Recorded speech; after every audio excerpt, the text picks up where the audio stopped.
we have normally we have a problem with changing this timing over this display board.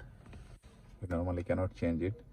To change this one, first you have to switch off the auto time correction here. This one, then this is auto correction off and this is auto correction on. So this is on and this is off. You keep it off, keep it off and done.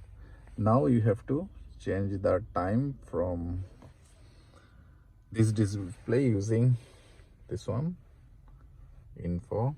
Let's check. Okay,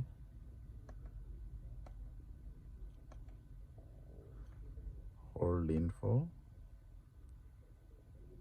Okay, and from here you change the time and you can fix your time as per your wish.